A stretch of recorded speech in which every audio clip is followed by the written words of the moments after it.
अस्सलाम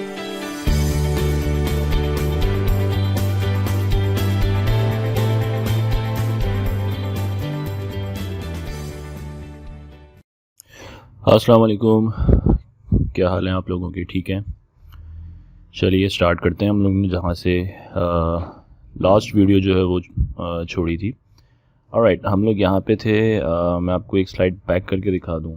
हार्ट तक हम लोग पहुँचे थे, ठीक है। और अभी इसको यहीं से हम लोग कंटिन्यू करते हैं। ओके जी जनाब, आपके सामने पहला MCQs आ रहा है। The pressure exerted by blood in the blood vessels is called, ठीक है। जो ब्लड वेसल्स होती हैं उनके अंदर ब्लड जो प्रेशर एक्सर्ट करता है उसको क्या कहते हैं? बहुत सिंपल सा है, आप लोगों को इसका आंसर आता होगा। Hypertension, heart attack, blood pressure, angina. तो इस सवाल के अंदर ही जवाब है इसका। प्रेशर एक्सर्ट कर रहा है और कौन कर रहा है? ब्लड कर रहा है, तो इट्स ऑब्वियसली ब्लड प्रेशर है। और कहाँ पे? ब्लड वेसल्स में, जो आप कह लें कि खून की नालियाँ होती हैं, ठीक है, वेसल्स होती हैं उनके अंदर। बाकी हाइपरटेंशन, हार्ट अटैक, एंजाइना, ये तो सारी डिजीज़ हैं। इनका मेन सिम्टम है ब्लड प्रेशर। तो the right answer should be blood pressure, ठीक है। नॉर्मल वैल्यू आपको दी हुई है यहाँ पे इन्होंने 120/80 mmHg। हम नॉर्मल वैल्यू की जब बात आती है तो हम यही वैल्यू, क्योंकि ये बुक वैल्यू है, एवरेज वैल्यू है, लेकिन एवरेजली किसी भी बंदे का इतना नॉर्मल ब्लड प्रेशर नहीं होता, कुछ ना कुछ ऊंच नीच रहती है। बिकॉज मैं अभी उठ के अगर कहीं जाऊंगा तो भी मेरे ब्लड प्रेशर में फ्लक्चुएशन आएगी, ठीक है। तो ये इसको बोलते हैं ऑर्थोस्टैटिक फ्लक्चुएशन, यानी उठ के कहीं जाना या बैठना, उससे भी ब्लड प्रेशर जो है वो 90-130 हो सकता है। या तो बहरहाल एवरेजली ब्लड प्रेशर की नॉर्मल वैल्यू 120/80 80/120 होती है, ठीक है। सिस्टोलिक डायस्टोलिक वो बाद में कभी बताऊंगा, ऑलराइट। और इसका ये याद रखिएगा, mmHg ये इसका जो है वो आप कह लेंगे यूनिट है, सही है। तो 80/120 ये जो है नॉर्मल वैल्यू, और mmHg, ठीक है, ये इसका यूनिट है। आगे चलते हैं, ठीक है। Name the medical device that measures the blood pressure, ठीक है। ये जो ब्लड प्रेशर है इसको मेज़र करने के लिए जो डिवाइस होता है उस डिवाइस का नाम क्या है, ठीक है, जो ये डॉक्टर्स वगैरह यूज़ करते हैं? Sphygmomanometer, oximeter, thermometer, barometer. So obviously it's not the thermometer, ये तो हम टेम्परेचर को मेजर करने के लिए करते हैं। ऑक्सीमीटर के अंदर ऑक्सीजन कंसनट्रेशन ब्लड के अंदर जो है ना वो पता लगती है, तो definitely it's not the oximeter. Barometer और स्फैग्मोमैनोमीटर, इन दोनों में से कोई हो सकता है। द राइट आंसर इज, थोड़ा बड़ा सा नाम है, स्फैग्मोमैनोमीटर, ठीक है। इसको बोलते हैं स्फैग्मोमैनोमीटर। ये जो आपको नज़र आ रहा है ये मैनुअल स्फैग्मोमैनोमीटर है, फिर डिजिटल भी आ चुके हैं जिनमें इतनी एक्यूरेसी नहीं होती। So this one is sphygmomanometer. ये ब्लड प्रेशर मेजरिंग डिवाइस है। आगे बढ़ते हैं। Alright, rhythmic contraction and relaxation of the arteries is called, ठीक है। आर्टरीज जो है हमने पढ़ी थी ना, ब्लड वेसल्स, पीछे 3 टाइप की ब्लड वेसल्स थी, आर्टरीज, वेन्स एंड कैपिलरीज, ठीक है। ये rhythmic contraction and relaxation of arteries, यानी आर्टरीज जो है वो रिलैक्स कर रही हैं और वो कॉन्ट्रैक्ट कर रही हैं, ठीक है। ये रिदमिक कॉन्ट्रैक्शन रिलैक्सेशन जो है, इस कॉन्ट्रैक्शन और रिलैक्सेशन से क्या फिनोमेना जो है वो आप कह लें कि प्रोड्यूस हो रहा है, ठीक है। और ये कॉन्ट्रैक्शन रिलैक्सेशन क्यों होती है? क्योंकि ब्लड इनके अंदर पंप हो रहा होता है, ठीक है। जैसी लेफ्ट वेंट्रिकल जो है, लास्ट यानी कि आप कह लेंगे पार्ट हार्ट का, लेफ्ट वेंट्रिकल जो है वो ब्लड को पुश करता है एओर्टा में, मेन आर्टरी में, और उसके बाद फिर ये इन आर्टरीज के अंदर जाता है, तो एक प्रेशर क्रिएट होता है ना। तो एक कॉन्ट्रैक्शन रिलैक्सेशन की वजह से क्या पल्स जो है, पल्स का फिनोमेना प्रोड्यूस होता है, क्या हाइपोटेंशन प्रोड्यूस होती है, क्या हाइपोग्लाइसीमिया प्रोड्यूस होती है, क्या बैरोमीटर प्रोड्यूस होता है। तो बैरोमीटर तो एक्चुअली एक इंस्ट्रूमेंट है, it's not the appropriate option here. Hypotension कहते हैं ब्लड प्रेशर जब लो हो जाता है, ठीक है, लो ब्लड प्रेशर को हाइपोटेंशन कहते हैं। So it's a condition. And hypoglycaemia, hypo का मतलब होता है किसी भी चीज़ का डाउन होना। अब वो हाइपोटेंशन हो जाएगा तो ब्लड प्रेशर डाउन हो गया, हाइपोग्लाइसीमिया हो जाएगा तो ये ग्लाइसीमिया बेसिकली ग्लूकोज से निकला है, तो शुगर जब डाउन हो जाती है तो हम उसको हाइपोग्लाइसीमिया कहते हैं कि यार पेशेंट जो है वो हाइपोग्लाइसीमिया की कंडीशन में चला गया, इसको कुछ ना कुछ खिला दो ताकि इसकी शुगर लेवल थोड़ा अप हो जाए। Pulse should be the right answer, ठीक है। पल्स कहते हैं रिदमिक कॉन्ट्रैक्शन एंड रिलैक्सेशन को। यप, इसको हम पल्स कहते हैं। ये देखो, ये एक कोई मेडिकल स्टूडेंट है, ये पल्स चेक कर रहा है। ये हाथ में हम नब्स, जिसको हम कहते हैं ना नब्स चेक करो, इसकी नब्स चल भी रही है या नहीं चल रही, तो हाथ पे देखते हैं और एक गले की तरफ देखते हैं, जगलर वेन होती है वहाँ पे हाथ लगा के देखते हैं। अगर जिंदा होता है तो वो नब्स उसकी चल रही होती है, नब्स, ठीक है, उसको हम पल्स कहते हैं। तो नॉर्मल पल्स रेट जो है 72 बीट्स पर मिनट है, सही है। यानी 1 मिनट के अंदर आपका हार्ट जो है वो ऑलमोस्ट 72 टाइम्स बीट कर रहा है, और वही पल्स रेट है आपका। लोग इसमें कंफ्यूज हो जाते हैं, पल्स रेट क्या है, हार्ट बीट क्या है, दोनों एक ही चीज़ है, ठीक है। हार्ट जो है बीट करेगा तो पल्स जो है वो आगे उसके रिस्पॉन्स में क्रिएट होगी, ठीक है। तो 72 बीट्स पर मिनट ये आपका पल्स है। हम चेक करते हैं यार 1 मिनट में इसकी बीट सही चल रही है, हार्ट सही बीट कर रहा है।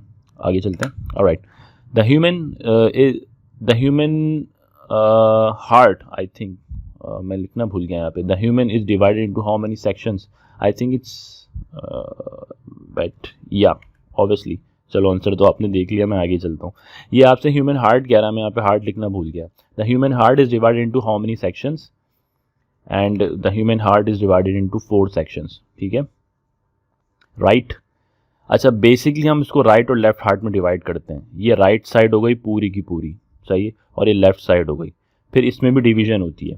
तो बुक में क्योंकि 4 सेक्शन के हिसाब से पढ़ा है, आप जब आगे इंशाल्लाह हायर क्लासेस में जाओगे तो वो फिर राइट और लेफ्ट हार्ट से बात करते हैं, ठीक है ना। लेकिन हमें अभी हम अपनी बुक से चलेंगे तो 4 सेक्शंस हैं, यानी राइट एट्रियम और फिर राइट वेंट्रिकल, उसके बाद फिर लेफ्ट एट्रियम और उसके बाद लेफ्ट वेंट्रिकल। तो ये 4 सेक्शंस हो गए, ठीक है। इसको हम कहते हैं बीच में ये एक वो आ रही है, वॉल आ रही है, सही है। ये सेप्टम जो है ये डिवाइड करता है राइट हार्ट को और लेफ्ट हार्ट को। और 4 section, right atrium, right ventricle, left atrium और लेफ्ट वेंट्रिकल। ये लास्ट पार्ट है, ये कॉन्ट्रैक्ट करता है अपनी पूरी आबोताब के साथ। तो ब्लड जो है ना, ऑक्सीजनेटेड ब्लड, वो मूव करता है इसमें एओर्टा में। ये जो मेन आर्टरी है, सबसे बड़ी आर्टरी है ये, the largest artery of the human body, aorta. और फिर एओर्टा से जो है ब्लड दूसरी आर्टरीज के अंदर जाता है, और फिर कॉन्ट्रैक्शन और रिलैक्सेशन होती है, तो फिर हम पल्स चेक कर लेते हैं। आगे चलते हैं। Okay, the right side of the heart receives which kind of a blood, ठीक है। जो हार्ट का जो राइट साइड है, यानी राइट एट्रियम और राइट वेंट्रिकल, ये किस किस्म का खून रिसीव करता है? ऑक्सीजनेटेड, डीऑक्सीजनेटेड, थिन ब्लड या हैवी ब्लड? अब आपका अगर कॉन्सेप्ट क्लियर होगा ना तो यहाँ सीधा सीधा जो है आप आंसर बता दोगे। The right answer is deoxygenated blood, ठीक है। ये राइट साइड जितनी भी है ना हार्ट की हमारी, ये गंदा खून या ऑक्सीजन जिसमें नहीं होता, डीऑक्सीजनेटेड ब्लड जो है वो रिसीव करता है, ठीक है, वेन्स के ज़रिए। ये सुपीरियर वेना क्या हुआ और इन्फीरियर वेना क्या हुआ, अभी शायद इसकी डिस्कशन आए तो मैं बता दूंगा। तो हमारे राइट साइड पे जो हार्ट की, यानी राइट एट्रियम और राइट वेंट्रिकल, ये डीऑक्सीजनेटेड ब्लड आता है। और फिर यहाँ से ये पुल्मोनरी आर्टरी, जो कि एक एक्सेप्शनल आर्टरी है, ये इसी गंदे खून को ले जाके कहाँ लेके जाती है? लेफ्ट लंग में और राइट लंग में, ठीक है, राइट लंग के अंदर।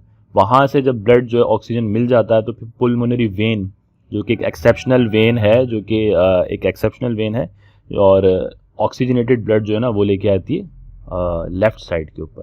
तो right side deoxygenated blood receive करता है इन शॉर्ट, और लेफ्ट साइड जो है वो ऑक्सीजनेटेड ब्लड रिसीव करता है।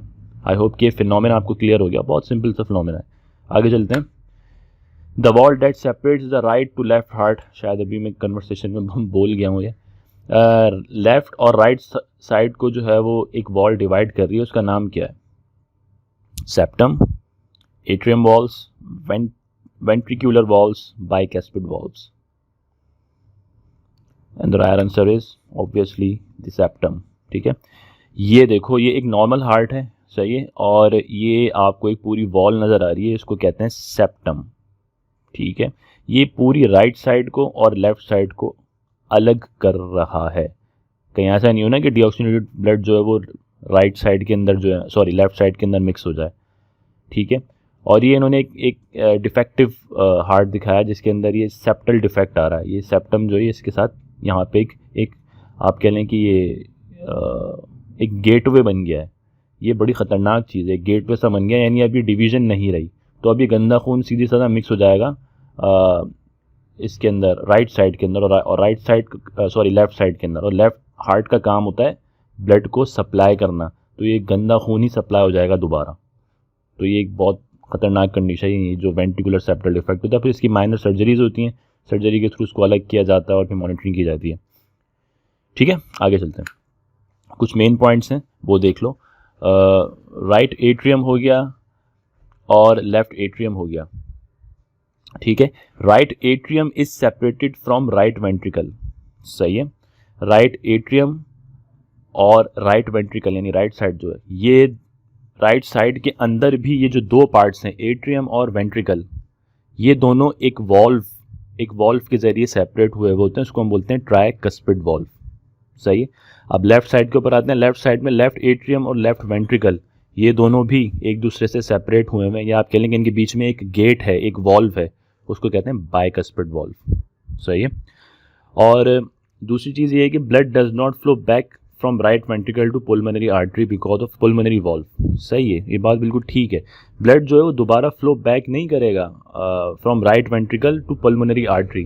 सही है, राइट वेंट्रिकल जो है वो क्या करता है, राइट वेंट्रिकल डीऑक्सीजनेटेड ब्लड को पुश करता है पुलमोनरी आर्टरी में, और जैसे ही पुश कर देता है उसके बाद पुलमोनरी वॉल्व जो है ना वो बंद हो जाती है, जब तक कि वो ब्लड जो है वो उसके अंदर पुलमोनरी आर्टरी के थ्रू लंग्स में ना चला जाए। तो राइट वेंट्रिकल और पुलमोनरी आर्टरी के दरमियान भी एक वॉल्व है, उसे हम कहते हैं पुलमोनरी वॉल्व। और blood does not flow back from left ventricle to aorta because aortic valve. और जब लेफ्ट साइड के ऊपर जो लेफ्ट वेंट्रिकल है वो जब फाइनली ऑक्सीजनेटेड ब्लड को पुश कर रहा होता है, बिल्कुल फाइनल पुश दे रहा होता है मेन और सबसे बड़ी आर्टरी में एओर्टिक वॉल्व के अंदर, तो कहीं ब्लड दोबारा वापस लेफ्ट वेंट्रिकल में ना आ जाए, उसको प्रिवेंट करने के लिए, उसको रोकने के लिए अल्लाह ताला ने एक वॉल्व दिया हुआ जिसे हम कहते हैं एओर्टिक वॉल्व। सही है, अभी अगर पिक्चर आ जाए इसकी, ये पिक्चर, इससे मुझे बेस्ट पिक्चर मतलब मिली नहीं, पिक्चर्स तो बहुत थी लेकिन ये हमारी ही बुक की पिक्चर है और मैं आपको थोड़ा सा इसको क्लियर करके दिखा देता हूँ ताकि आपको ये समझ में आए। सही है, अच्छा अभी ये देखो, ये हार्ट है पूरा। सही है, और इसको डिवाइड किया हुआ है यहाँ पर राइट हार्ट में और लेफ्ट हार्ट में, और राइट में भी ये दो पोर्शन है, ये एट्रियम है और नीचे वाला जो है राइट वेंट्रिकल है। ठीक है, अब ये देखो एट्रियम और राइट वेंट्रिकल ये दोनों सेपरेट हुए हैं, या आप कह लें कि एक इनके दरमियान एक गेटवे है जिसको हम कहते हैं ट्राइकस्पिड वॉल्व।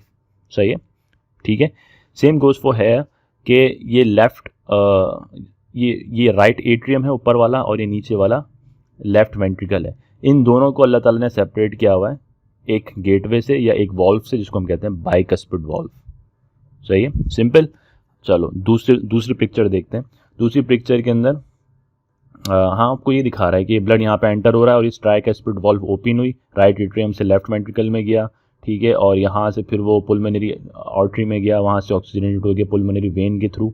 अब ये दोबारा लेफ्ट एट्रियम के अंदर आ रहा है और लेफ्ट एट्रियम से ये लेफ्ट वेंट्रिकल में आएगा थ्रू दिस पैसेज या दिस पाथवे बाइकस्पिड वॉल्व।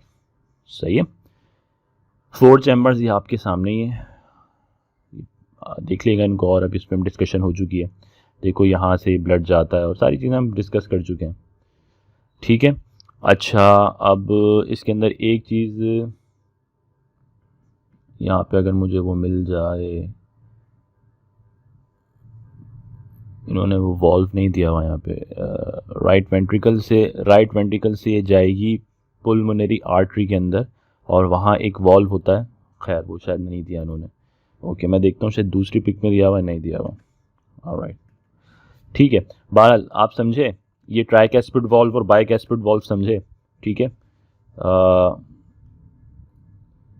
ये ट्राइकस्पिड वॉल्व जो है राइट एट्रियम और राइट वेंट्रिकल के दरमियान, लेफ्ट एट्रियम और लेफ्ट वेंट्रिकल के दरमियान बाइकस्पिड वॉल्व, और जो पुलमोनरी आर्टरी है जो कि डीऑक्सीजनेटेड ब्लड रहती है उसके दरमियान और राइट वेंट्रिकल के दरमियान पुलमोनरी वॉल्व, और जो लेफ्ट वेंट्रिकल है जो कि ऑक्सीजनेटेड ब्लड लेता है और पुश करता है उसको मेन सबसे बड़ी आर्टरी में एओर्टा में, उन दोनों के दरमियान एओर्टिक वॉल्व है। ये सारी इंफॉर्मेशन याद रखिएगा। आगे बढ़ते हैं। ओके, ये कह रहे हैं कि which blood vessels have valves. 3 type की ब्लड वेसल्स है ना, वेन्स, कैपिलरीज, आर्टरीज। कौन सी वेसल्स के अंदर वॉल्व्स होते हैं? सिर्फ हार्ट में ही वॉल्व्स नहीं होते, वेसल्स के अंदर भी वॉल्व्स होते हैं, लेकिन किस में? क्या वेन्स के अंदर होते हैं, क्या कैपिलरीज के अंदर होते हैं, क्या आर्टरीज के अंदर होते हैं, या सब के सब में होते हैं?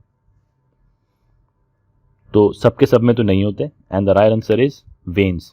वेन्स के अंदर जो है ये वॉल्व्स होते हैं, क्योंकि अल्लाह ताला ने इनको वॉल्व दिए हैं। अगर ये शायद आगे पिक्चर आ रही हो, जी आ रही है, मैं दिखा देता हूँ आपको। अच्छा, पहले तो वेन्स देख लो कि हमारे हाथों पे ये जो नस उभरी हुई होती है ना, नसें उभरी हुई होती हैं, जो वेसल्स उभरी होती हैं, ये वेन्स होती हैं, ठीक है।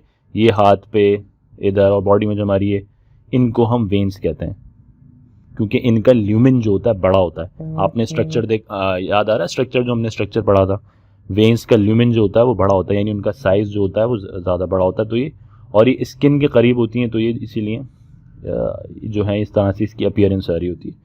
अच्छा, ये देखो, ये वेन्स,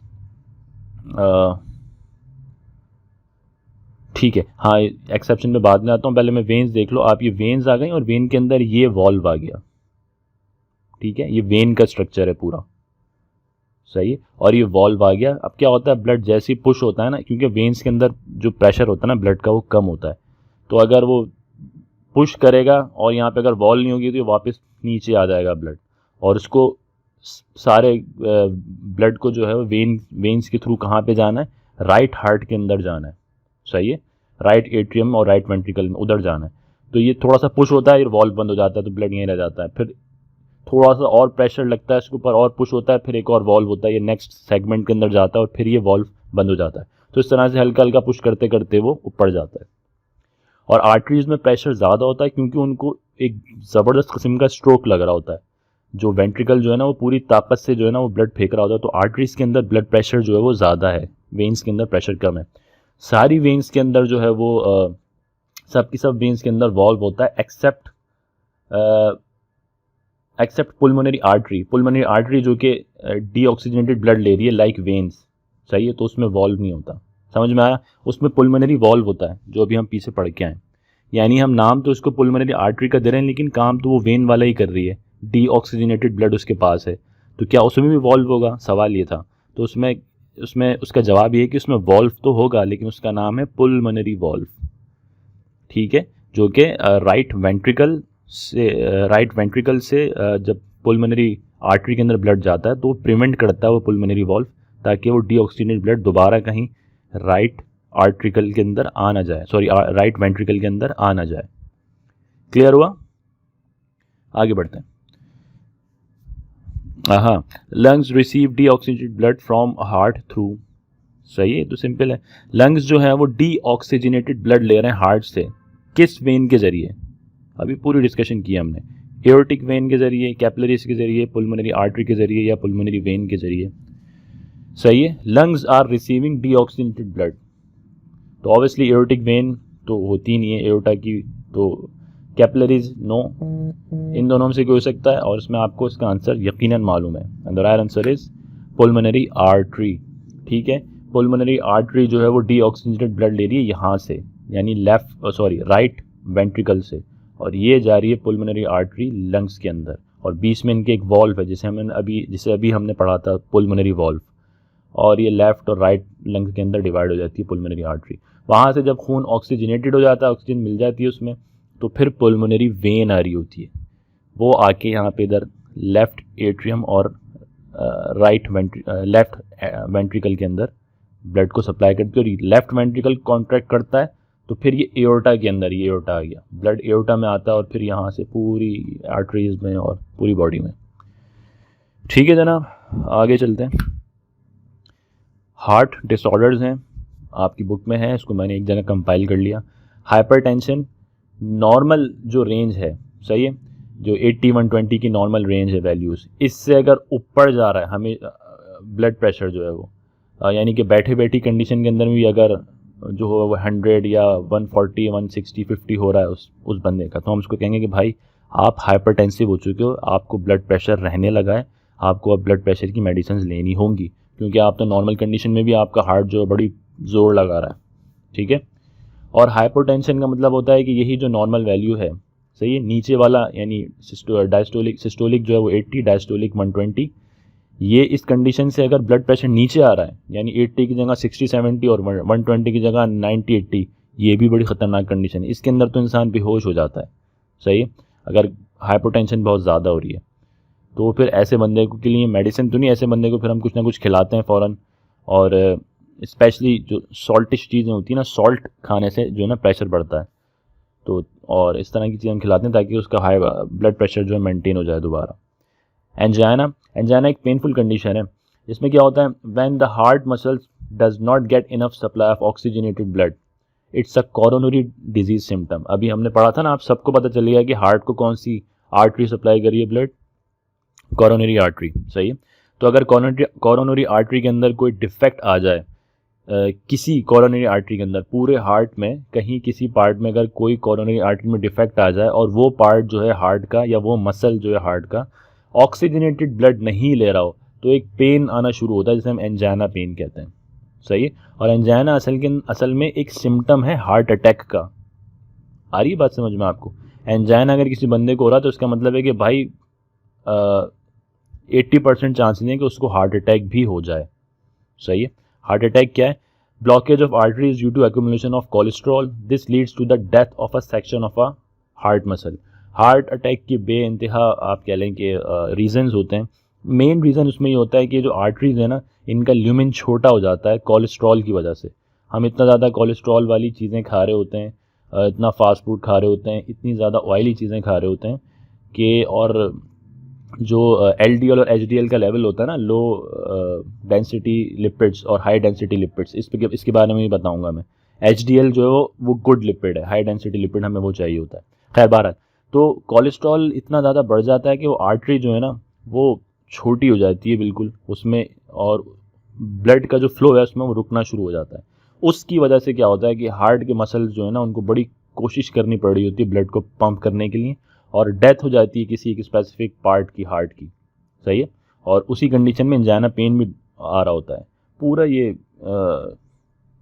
अच्छा ओके, पूरा जो ये पेन आता है ना, ये गर्दन से लेके बैक की तरफ पूरा एक एकदम शदीद किस्म का दर्द उठता है हार्ट अटैक का, सही है। तो आया समझ में? Heart attack angina very simple, इसको एक दो बार पढ़ लेगा तो आपको वैसे समझ में आ जाएगा। आगे चलते हैं। ECG स्टैंड फॉर, हम सब ने सुना है ECG करवा लो यार, ECG चेक करवा लो अपनी, सही, हार्ट की। तो ECG का मतलब क्या है? इलेक्ट्रोकार्डियोग्राम, इलेक्ट्रोसाइक्युलेटरीग्राम, इलेक्ट्रोसाइकिलग्राम या electrocircuitgram. And the right answer is electrocardiogram, सही है। ये टेस्ट होता है ECG टेस्ट, इको टेस्ट भी कहते हैं इसको हम, सही है ना। ये ECG टेस्ट होता है और ये क्यों किया जाता है? For the diagnosis of heart disorders, देखने के लिए कि यार कहीं एट्रियल फिब्रिलेशन तो नहीं आ रही, कोई मरमर्स तो प्रोड्यूस नहीं हो रहे हार्ट में, कोई इंजाइना का कोई सिलसिला तो नहीं है। ये जो ग्राफ बना हुआ है, this paper is called electrocardiograph, ठीक है। ये ग्राफ जो है ये अपनी नॉर्मल कंडीशन के अंदर आ रहा है, तो ECG कराई जाती है, ठीक है। आगे चलते हैं। Which one of them is an endocrinal disorder? इसमें से आप ये बताएं कि एंडोक्राइनल डिसऑर्डर क्या है। अब पहले तो आप एंडोक्राइनल डिसऑर्डर को समझना होगा कि ये है किस बला का नाम। देखो, जितने भी हमारी बॉडी में ग्लैंड्स हैं ना, ग्लैंडुलर ऑर्गन्स जो हैं, वो ऑर्गन्स जो कि ग्लैंड्स हैं। ग्लैंड क्या होता है? ग्लैंड जो है वो कोई ना कोई सीक्रेशन प्रोड्यूस कर रहा होता है अपनी ब्लड के अंदर, ठीक है। तो ऐसा अगर कोई इंटरनल ऑर्गन मेरी बॉडी में जो कि अपनी कोई सीक्रेशन, सही है, उर्दू में मैं बोलूँ कि रतूबत, इंग्लिश में सीक्रेशन, कोई सीक्रेशन ब्लड के अंदर डाल रहा है और उसकी सीक्रेशन की वजह से कोई ना कोई बॉडी का सिस्टम जो है मेंटेन हो रहा है, उसको मैं ग्लैंड कहता हूँ। तो ये एंडोक्राइन सिस्टम है, हमारी बॉडी में बहुत सारे ग्लैंड्स हैं, ठीक है। लिवर जो है वो लार्जेस्ट एंडोक्राइनल ग्लैंड है और लार्जेस्ट इंटरनल ऑर्गन भी है। लिवर जो है वो अपनी सीक्रेशन भेज रहा होता है बाइल, BILE, बाइल, हमने डाइजेस्टिव सिस्टम में पढ़ा था अगर आपको याद हो। और इसी तरह से पैनक्रियाज जो है वो भी अपनी सीक्रेशन भेज रहा होता है डाइजेस्टिव सिस्टम की मदद के लिए, असिस्टेंस के लिए। पैनक्रियाटिक डक्ट में पैनक्रियाटिक जूस भेज रहा होता है। तो ये एंडोक्राइन, ये ग्लैंड्स हैं, ठीक है। अब उसमें एंडोक्राइन और एक्सोक्राइन, ये दो तरह के ग्लैंड्स होते हैं, इस पर अभी डिस्कशन में मैं नहीं जाऊँगा। एंडोक्राइनल डिसऑर्डर है, यानी आप ये बता दें कि ये जो 4 डिजीज़ आ रही हैं, इसमें से कौन सी ऐसी डिजीज़ है जो किसी ग्लैंड के डिसऑर्डर की वजह से, अब देखो हाइपरटेंशन, एंजाइना और हार्ट अटैक ये तीनों हार्ट से रिलेटेड हैं, और हार्ट अपनी कोई भी सीक्रेशन ब्लड में नहीं डाल रहा होता। हार्ट का काम है सिर्फ ब्लड को प्योरीफाई करना, उसको ऑक्सीजनेटेड करना और पंप करना, बस। वो कोई सीक्रेशन या कोई भी इस तरह की रतूबत या सीक्रेशन ब्लड में नहीं डाल रहा होता। Diabetes should be the right answer, और ये क्यों है ये मैं पहले बता देता हूँ आपको। राइट आंसर तो यही है ऑब्वियसली, डायबिटीज़। बिकॉज डायबिटीज़ जो है वो, आपने इसका नाम सुना होगा ना, हार्मोन इंसुलिन। इंसुलिन की मेल फंक्शनिंग की वजह से होता है। और इंसुलिन कौन प्रोड्यूस कर रहा है? ये पैनक्रियाज प्रोड्यूस कर रहा है। सही है, उर्दू में हम इसको कहते हैं लबलबा, पैनक्रियाज। ठीक है, पैनक्रियाज में भी बीटा सेल्स होते हैं, आइलेट्स ऑफ लैंगहेरेंस एक स्पेसिफिक एरिया, उसमें बीटा सेल्स होते हैं, वो प्रोड्यूस कर रहे होते हैं इंसुलिन। सही है, इंसुलिन का काम क्या है कि जो एक्स्ट्रा शुगर अगर ब्लड में बढ़ गई है उसको नॉर्मलाइज करें, बस ये काम है। और उस शुगर को फिर ये स्टोर कराती है मसल्स के अंदर और सेल्स के अंदर लेके जाती है, और लिवर में स्टोर कराती है in the form of glycogen. 2-3 काम है इंसुलिन के। तो इंसुलिन हार्मोन की अगर मेल फंक्शनिंग हो जाए, ये कम रिलीज़ होने लगे, बीटा सेल्स जो हैं वो एग्जॉस्ट हो जाते हैं, वो इंसुलिन प्रोड्यूस नहीं कर पाते ज़्यादा, तो फिर डायबिटीज़ हो जाती है। और डायबिटीज़ जो है वो एक एंडोक्राइनल डिसऑर्डर है। क्यों? क्योंकि पैनक्रियाज खुद एक ग्लैंड है, तो जिस ग्लैंड का भी कोई ना कोई अगर डिसऑर्डर हो जाएगा तो उसे हम कहते हैं एंडोक्राइनल डिसऑर्डर, और उसकी वजह से कोई भी डिजीज़ होगी तो वो एंडोक्राइनल डिजीज़ हो जाएगी। ठीक है, सो diabetes is a endocrinal disease because it is being caused by the malfunctioning of an endocrine gland, pancreas. Diabetes के ऊपर मैं एक वीडियो बनाऊंगा इंशाल्लाह बहुत ज़बरदस्ती। Type 1 diabetes, type 2 diabetes, juvenile diabetes, यानी कि जो छोटे बच्चों को हो जाती है ना जब वो माँ के पेट में होते हैं, फीटस जब होता है, और जो मदर को असल में एक्चुअली डायबिटीज़ होती है तो उस बच्चे को भी। तो खैर उसके ऊपर एक वीडियो बनाऊंगा, आपके सारे कॉन्सेप्ट्स क्लियर होंगे। चलें आगे चलते हैं। Who performed the first heart transplant in United States?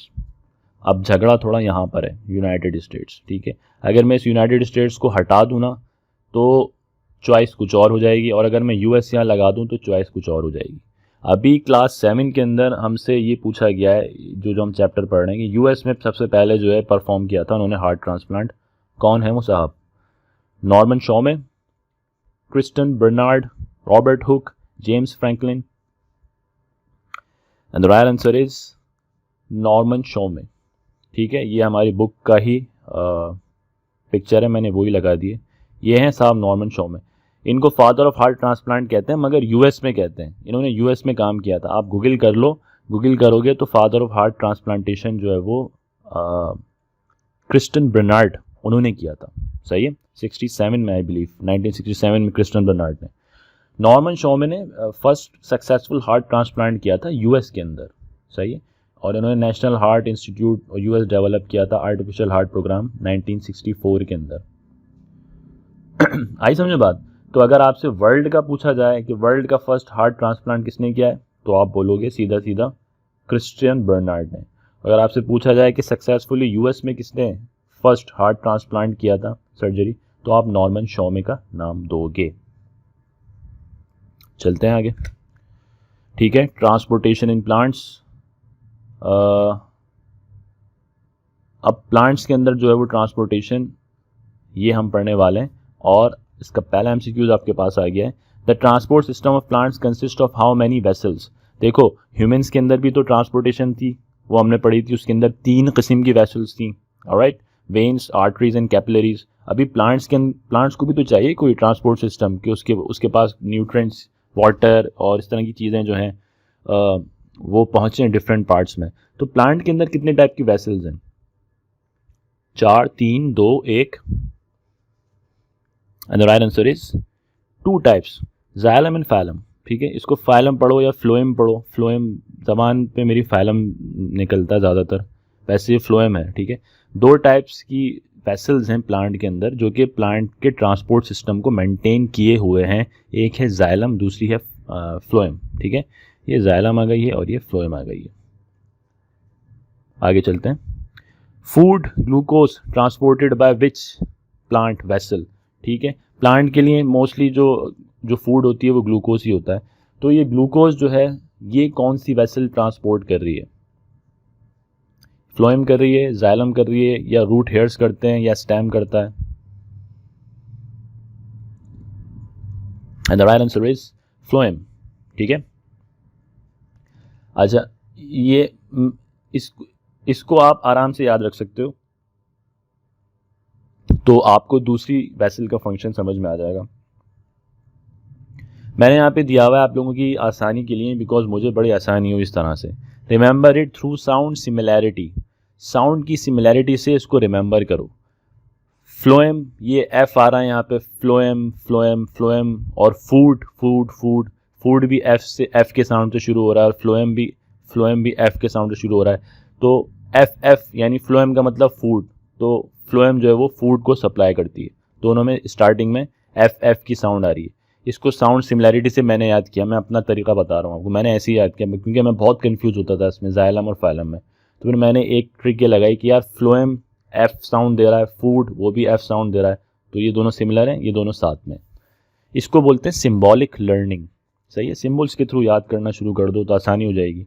मुझे बचपन में बड़ी प्रॉब्लम होती थी, तो मैं इस तरह से फिर याद करना शुरू किया, काफ़ी आसानी हो गई। ठीक है, फ्लोएम फूड ट्रांसफ़र कर रहा है, और ऑब्वियसली जाइलम रह गया तो वो वाटर ट्रांसफ़र करता है सिर्फ। ठीक है, जाइलम जो है वो ट्रांसपोर्ट करता है वाटर को, वाटर के साथ मिनरल्स जो हैं वो भी ट्रांसपोर्ट हो जाते हैं।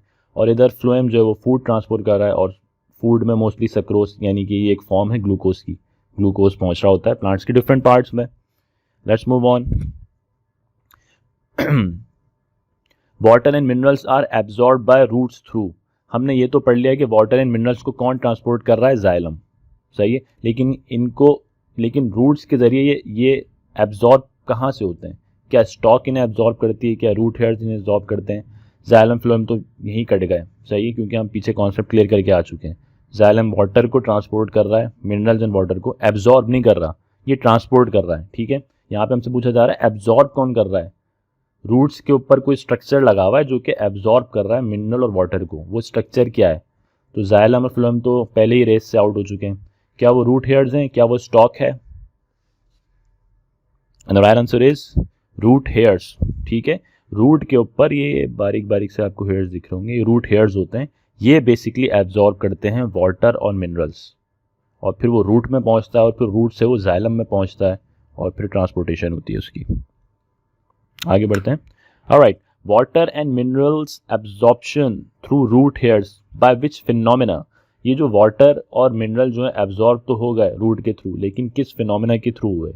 क्या डिफ्यूजन हुई, क्या एक्टिव ट्रांसपोर्टेशन हुई, क्या ऑस्मोसिस हुई, क्या ट्रांसपायरेशन पुल हुआ? And the right answer is osmosis. ठीक है, ऑस्मोसिस के जरिए वाटर मूव करके गया from the region of higher concentration to the region of lower concentration. ठीक है, ऑस्मोसिस का प्रोसेस होता ही यही है कि वाटर के मॉलिक्यूल्स मूव करते हैं ज़्यादा कंसंट्रेशन से, जहाँ पे उनकी कंसंट्रेशन ज़्यादा होती है वहाँ से मूव करते हैं लो कंसंट्रेशन की तरफ थ्रू सेमी परमिएबल मेम्ब्रेन, कोई बीच में मेम्ब्रेन वगैरह होती है उसके थ्रू। ठीक है, ये ऑस्मोसिस का प्रोसेस है। तो अब जब मैं पानी डालता हूँ पौधे को, ठीक है, जब मैं पौधे को पानी डालता हूँ तो सॉइल के अंदर कंसंट्रेशन बहुत ज़्यादा होती है वाटर की, और रूट्स के सेल्स के अंदर कंसंट्रेशन कम होती है। तो वो वाटर मूव करता है सॉइल से from the region of higher concentration to the region of lower concentration, यानी रूट्स के जो सेल्स हैं, रूट हेयर्स के जो सेल्स हैं वहाँ पे मूव करता है थ्रू मेम्ब्रेन, और ये प्रोसेस है ऑस्मोसिस का। सही जनाब, आगे बढ़ते हैं। The xylem transports the absorbed water and minerals to all parts of the body plant through. Xylem जो है वो ये जो अब वाटर तो एब्जॉर्ब हो गया ऑस्मोसिस के थ्रू रूट हेयर्स के अंदर। ठीक है, अब ये जो वाटर और मिनरल्स हैं अब जाइलम के पास पहुंच गए। अब जाइलम ऐसे कौन से फिनोमेना के ज़रिए इसको दूसरी पार्ट्स के अंदर वाटर के प्लांट के पहुंचाएगा? क्या रूट प्रेशर होता है वो, क्या ट्रांसपायरेशन पुल होती है वो, क्या ऑस्मोसिस होता है? Both A and B. तो ऑस्मोसिस तो नहीं होता, ऑस्मोसिस तो ख़त्म हो गया रूट हेयर्स तक। रूट हेयर्स ने जो है वो एब्जॉर्ब किया, रूट में दिया ऑस्मोसिस के थ्रू। इन दोनों में से कोई हो सकता है, या ये दो भी हो सकते हैं। And the right answer is both A and B. ठीक है, यानी ट्रांसपायरेशन पुल और रूट प्रेशर, ये दोनों की दोनों फोर्सेस हैं जिसकी वजह से वाटर जो है वो मूव करता है। जाइलम अंदर है, सपोज कर लें कि जाइलम यहाँ पे अंदर है, यहाँ रूट हेयर्स से वाटर ऑस्मोसिस के थ्रू एब्जॉर्ब हो गया है, अब ये जाइलम तक पहुँच गया है। अब जाइलम के ज़रिए ये ऊपर जा रहा है, वाटर और ये पार्ट्स में डिफरेंट पहुंच रहा है, लेकिन उस वाटर की मूवमेंट जो ऊपर की तरफ हो रही है उसके पीछे ये दो फोर्सेस हैं, एक है ट्रांसपायरेशन पुल और दूसरा है रूट प्रेशर। ठीक है, जब रूट प्रेशर बहुत ज़्यादा हो जाता है यानी बहुत ज़्यादा एब्जॉर्प्शन रूट के पार्ट में हो जाती है तो वो खुद ही वाटर मूव करने लगता है, एक चीज़।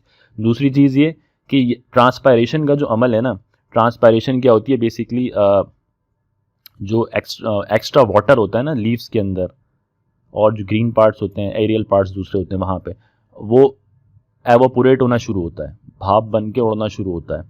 तो जब वो वहाँ से जाना शुरू होता है तो इधर एक स्पेस क्रिएट हो गई, सही है। जब एक्स्ट्रा वाटर जो है वो एवोपोरेट होना शुरू होगा एटमॉस्फेयर में तो यहाँ कुछ ना कुछ स्पेस बचेगी, तो उस स्पेस को फिल करने के लिए वाटर खुद ही मूव करता है। आई समझ में बात? तो इसको बोलते हैं ट्रांसपायरेशन पुल। तो रूट प्रेशर, जब रूट के अंदर बड़ा प्रेशर बना, बहुत ज़्यादा वाटर एब्जॉर्ब हुआ तो वो ऊपर जाएगा, और इधर ऊपर लीव्स में से अगर स्पेस खत्म होगी वाटर की through the process of transpiration, और ट्रांसपायरेशन क्या है, एवोपोरेशन प्रोसेस है, यानी एवोपोरेट करता है वाटर, भाप बन के एटमॉस्फेयर में उड़ता है। तो इस स्पेस को पूरा करने के लिए भी वाटर ऊपर मूव करेगा। तो ये दो फोर्सेज हैं जिसकी वजह से जाइलम में वाटर मूव कर रहा होता है, ट्रांसपायरेशन पुल और रूट प्रेशर। आई होप कि ये फिनोमेनाज आपको क्लियर हुए हो। आगे चलते हैं। या व्हाई नॉट, इसकी आगे ही दी हुई है, root pressure versus transpiration pull. Root pressure a force involve in the movement of water and minerals into xylem for small height plants. ठीक है, छोटे जो प्लांट्स होते हैं ना उनमें ये रूट प्रेशर बड़ा काम देती है, यानी जिनकी आप कह लें कि हाइट बहुत छोटी है, छोटे छोटे प्लांट्स हैं हमारे घरों में लगे हुए होते हैं, तो वहाँ पर रूट प्रेशर की ज़्यादा इन्वॉल्वमेंट होती है मूवमेंट में वाटर की। और ट्रांसपायरेशन पुल जो है सब कुछ सेम है, बस ये सिर्फ टॉलर प्लांट्स जो है ना उनमें ज़्यादा काम आती है। भाई समझे बात? जो बड़े बड़े प्लांट्स होते हैं, ऊंचे ऊंचे, नीम का दरख्त हो गया, टॉल प्लांट है, उसका जाइलम बहुत ऊंचा होगा, बहुत लंबा होगा, उसके ऊपर तक एंड की टहनी तक जो है वो पानी पहुंचाना भाई, ताकि वो पहुंचना लाजमी है ताकि वो हरा भरा रहे। तो वो ट्रांसपायरेशन पुल का उसमें ज़्यादा किरदार होता है। रूट प्रेशर तो होता है लेकिन ट्रांसपायरेशन पुल का टॉलर प्लांट्स में ज़्यादा किरदार है, और रूट प्रेशर जो है वो ज़्यादा डोमिनेट होता है स्मॉल प्लांट्स के अंदर। जो छोटे छोटे प्लांट्स होते हैं इनकी हाइट इतनी ज़्यादा नहीं होती। ठीक है, आगे बढ़ते हैं। Alright, evaporation of water from the aerial parts of the plant, ये मैं अभी पूरा बता चुका हूँ पीछे। एरियल पार्ट्स क्या होते हैं? वो पार्ट्स जो कि अबव द ग्राउंड हो, यानी प्लांट के वो सारे पार्ट्स जो कि ग्राउंड के ऊपर हो, सही, मिट्टी के ऊपर जितने भी पार्ट्स हैं उनको हम एरियल पार्ट्स कहते हैं, और बिलो द ग्राउंड जितने भी पार्ट्स होते हैं वो रूट सिस्टम होता है। रूट सिस्टम और शूट सिस्टम होता है, मैं आगे बता दूंगा इसको। तो एरियल पार्ट्स यानी पत्ते, फूल, फ्रूट, यहाँ तक स्टेम, स्टॉक्स, यहाँ तक ये एरियल पार्ट्स हैं। इनके अंदर एवोपरेशन हो रही है, यानी वाटर जो है वो मूव कर रहा है, वाटर जो है वो एटमॉस्फेयर के अंदर मूव कर रहा है, सही, स्टेम की फॉर्म के अंदर एवोपोरेट हो रहा है। तो इस प्रोसेस को क्या बोलते हैं? ट्रांसपायरेशन पुल, ऑस्मोसिस, डिफ्यूजन। तो ऑब्वियसली ट्रांसपायरेशन पुल तो एक फोर्स है, ये भी नहीं है, डिफ्यूजन भी नहीं है, ऑस्मोसिस भी नहीं होगा। This is the right answer and it should be the right answer, and yes it is the right answer. ठीक है, ट्रांसपायरेशन हो रही है, देखो वाटर ये लीव्स के अंदर से जा रहा है, वाटर जो इस लीव के अंदर से, स्टेम के अंदर से, यहाँ से ये वाटर मूव कर रहा है, एवोपोरेट हो रहा है, सही है, ये एवोपोरेट हो रहा है वाटर। अच्छा, ये दो सिस्टम होते हैं, रूट सिस्टम, शूट सिस्टम, यहीं पर ही आ गया। देखो ये बिलो द ग्राउंड जितना भी है ना, ये ग्राउंड आ गया, और इसके नीचे का जितना भी सिस्टम है, रूट हो गए, रूट हेयर्स हो गए, और सब कुछ जितना भी है उसको हम रूट सिस्टम कहते हैं। और अबव द ग्राउंड, ग्राउंड के ऊपर जितना भी ये प्लांट का सिस्टम है इसको हम कहते हैं शूट सिस्टम। और इस शूट सिस्टम के अंदर सारे एरियल पार्ट्स आ जाते हैं, ये लीव्स आ गए, और ये स्टॉक्स आ गई, स्टेम आ गया, अगर फ्लावरिंग प्लांट है तो फ्लावर आ जाएगा, फ्रूटिंग प्लांट है तो फ्रूट आ जाएगा, वो सारे एरियल पार्ट्स होते हैं। चलिए आगे बढ़ते हैं। Alright, special openings of leaves that helps in the process of transpiration is called. ठीक है, ट्रांसपायरेशन के लिए कोई गेट तो चाहिए ना, मतलब कोई इस लीव्स के अंदर एक स्पेशल स्ट्रक्चर है जो कि ट्रांसपायरेशन के प्रोसेस में हेल्प करता है, यानी वो गेट टाइप है, वो ओपन होंगे तो फिर वाटर के मॉलिक्यूल्स जो है ना वो एवोपोरेट होकर हवा में जाएंगे। तो उस स्पेशल ओपनिंग्स को क्या कहते हैं जो कि ट्रांसपायरेशन के प्रोसेस में हेल्प कर रही हैं? Stomata, anther, stigma, chloroplast. For your information, anther और स्टिग्मा दोनों रिप्रोडक्टिव पार्ट हैं। क्लोरोप्लास्ट जो है उसका कोई काम नहीं है एवोपोरेशन में, वो तो फूड बनाता है, ठीक है, इसके अंदर क्लोरोफिल होता है और फोटोसिंथेसिस का अमल होता है। So this should be the right answer, stomata.